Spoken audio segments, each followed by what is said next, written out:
lot of this isn't going to make sense to you, and I'm sorry about that. I'm just going to start at the beginning, with the house.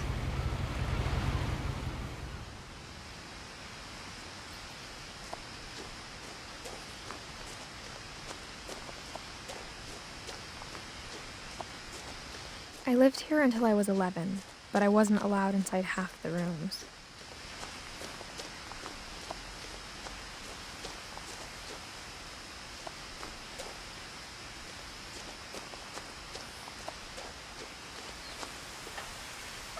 Inside the mailbox were bills from 7 years ago, marked urgent, open immediately. I hadn't been back since my brother Lewis's funeral.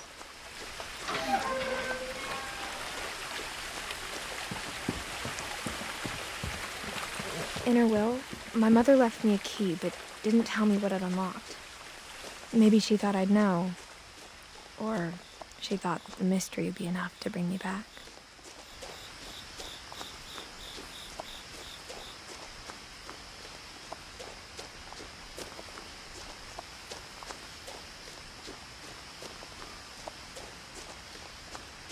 No one had driven this way in a long time, but I saw a few hoof prints.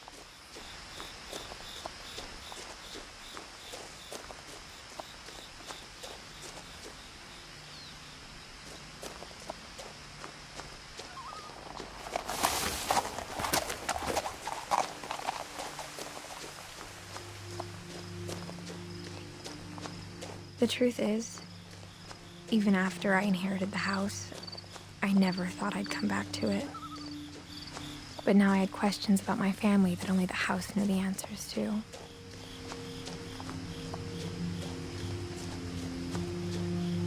The house was exactly like I remembered it, the way I'd been dreaming about it.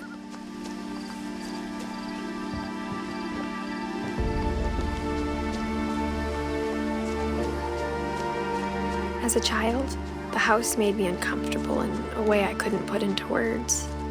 Now, as a 17-year-old, I knew exactly what those words were. I was afraid of the house.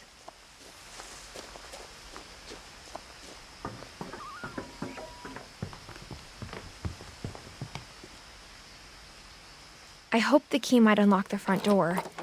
It didn't.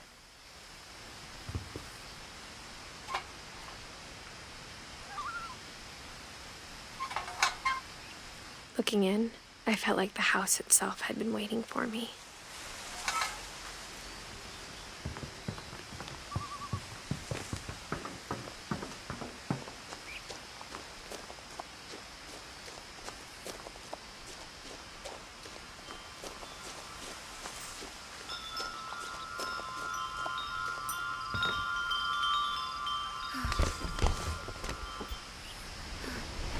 Crawling through the doggy door used to be a lot easier when I was 11.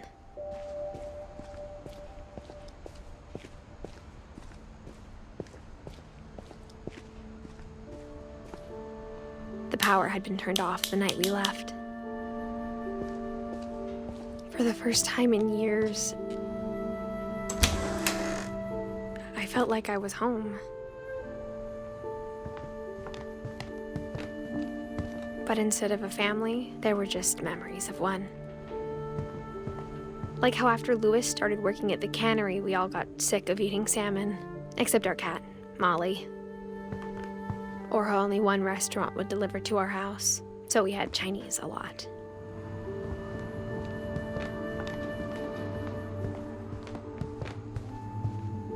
The table was still a wreck from the night we left. It was like a bomb had gone off, killing everyone but sparing the furniture.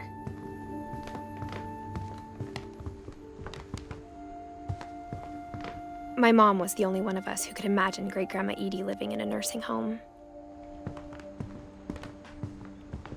Nothing in the house looked abnormal. There was just too much of it, like a smile with too many teeth.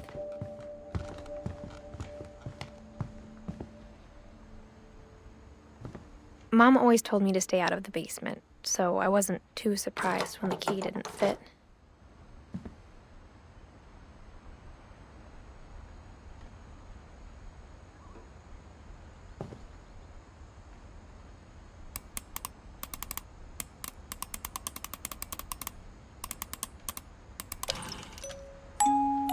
Great-Grandpa Sven built a music box for Barbara, along with the rest of the house.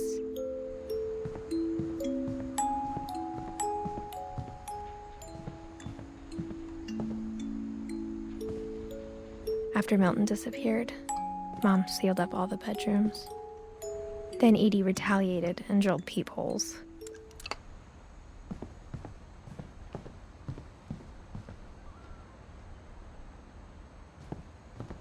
Whenever people ask me about my family, the first thing they always want to know about is Barbara.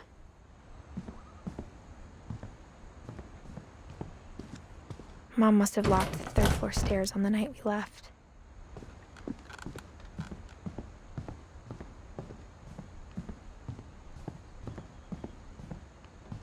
I spent a lot of time playing in Great Uncle Walter's room. I think my mom sometimes regretted not sealing it up.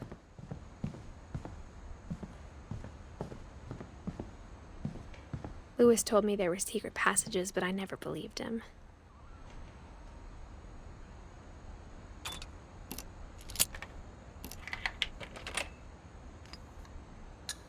Turns out, my mom was really good at keeping secrets. Now it was time to find out what my mom had been afraid of.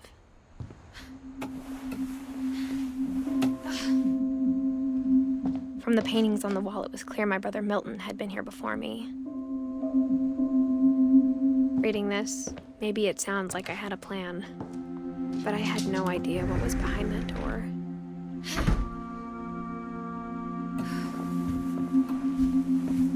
Just like I had no idea where all this was gonna lead.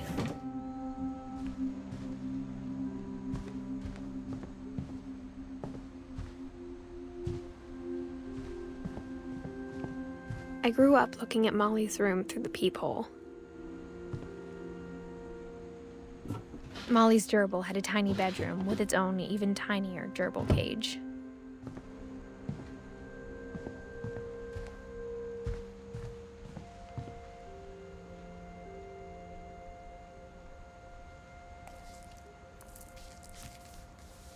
December 13th, 1947.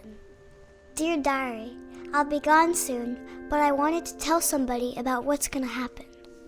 It started when Mom sent me to bed without dinner. I woke up and I was starving, so I looked around for something to eat.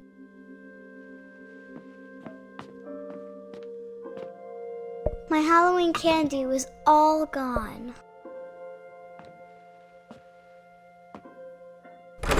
Mom, can I come out now? Sweetheart, it's late. Go to sleep.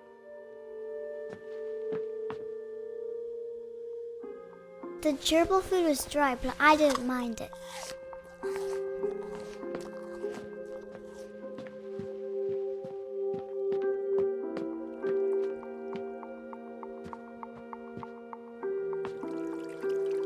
I thought about eating Christopher, but I held back.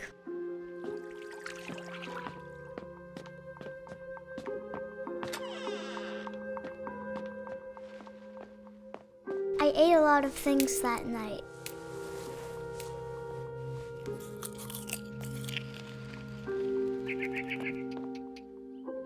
I kept eating and eating.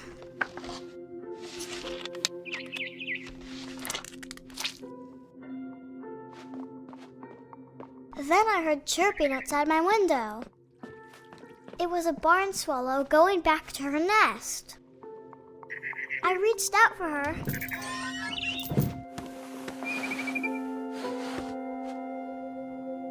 And suddenly,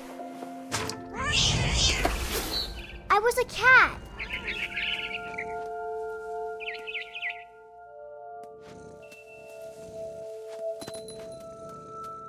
I tried to be quiet, but the bird was really scared.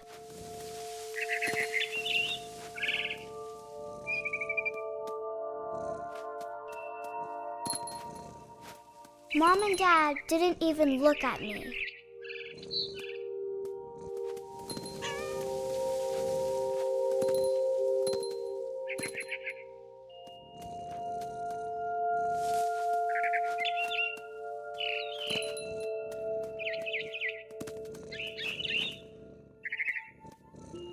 The babies were all gone.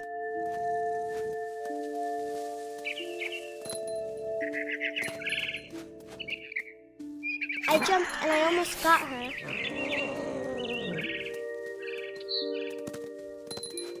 I could tell she was getting really tired. Now I was up in the big tree. I promised Dad I wouldn't climb it anymore. All I cared about was eating that mama bird. I gobbled her up. And suddenly, I was an owl. First, all I heard was the wind. Then I heard little teeth nibbling in the grass.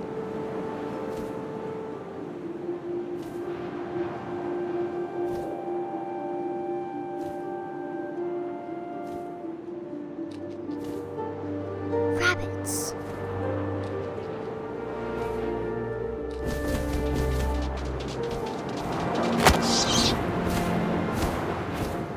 I imagined his face looking up and seeing mine through my talons.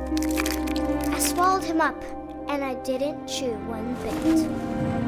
Then I flew off to find something bigger.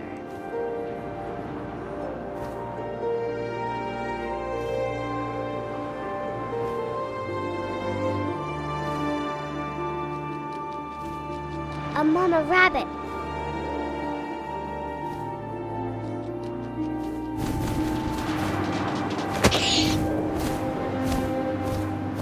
She was almost too big to carry. I started choking, but I couldn't stop eating. And suddenly, I was a shark.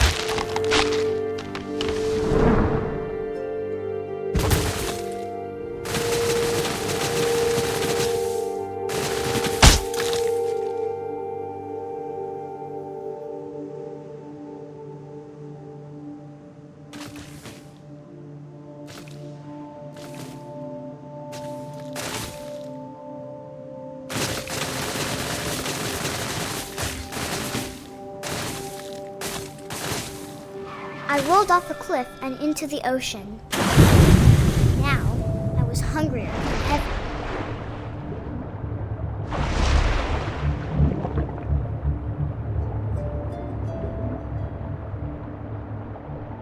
I wanted fat, juicy seals.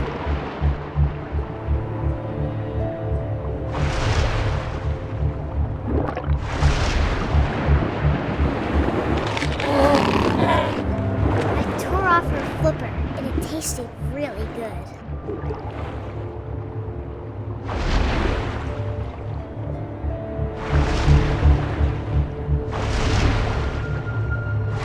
I grabbed on tight, but I was so hungry, I jumped out of the water. When I opened my eyes, everything had changed.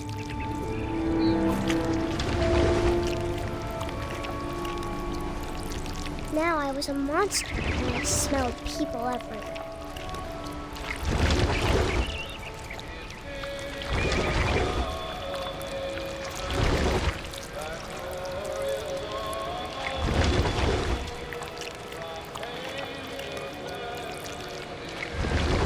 I was big, but I moved real quiet.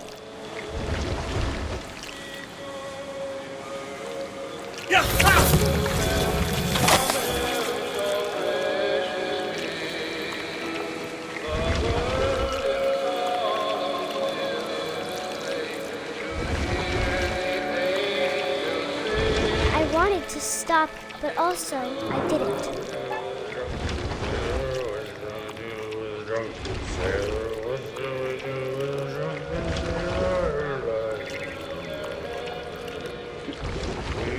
Belly with a rusty razor, his belly with a rusty razor, his belly with a rusty razor. What shall I do with a drunken sailor? What shall I do with a drunken sailor?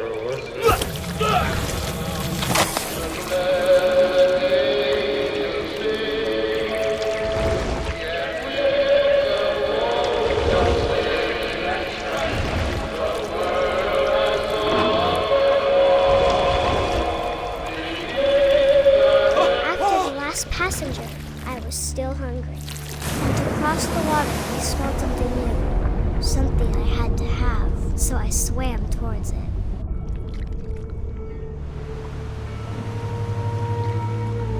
I slithered onto the sand, and the good smell went into an old pipe.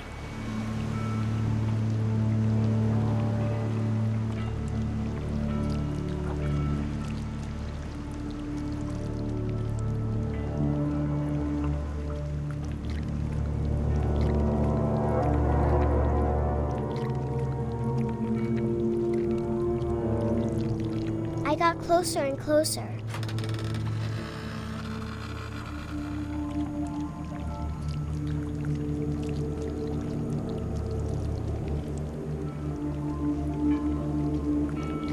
All of my stomach started growling. And suddenly, I was me again. I held my breath for a long time, but I couldn't hear anything. I think it's waiting for me to fall asleep. But it's not going to wait much longer. It needs to feed, and we both know I will be delicious.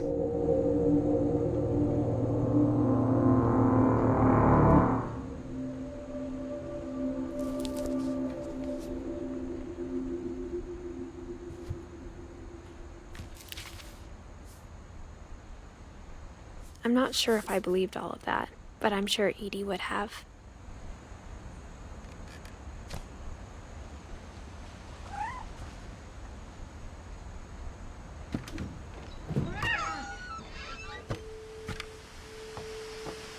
This will be obvious later, but my mom never told me any of these stories. Edie would have, but Mom didn't like bringing up the past. Though, when we adopted a stray kitten, she was the one who named it Molly. I spent a lot of time in Great-Grandma Edie's room.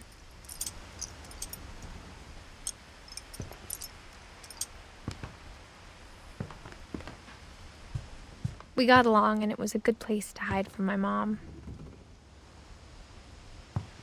Louis died a week before we left, but Edie had already started to memorialize him. Her room was like a museum.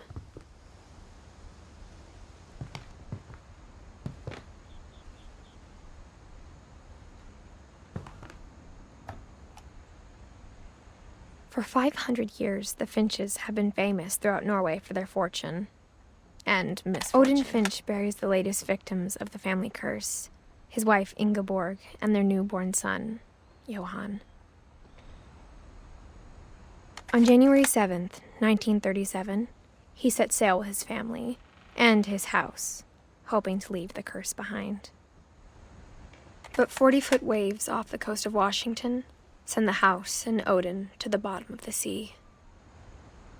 Odin's daughter Edie, with husband Sven and baby Molly, step ashore on their new home, Orcas Island. Odin Finch is the first to be buried in the new family cemetery. His daughter Edie is already dreaming of a new Finch house.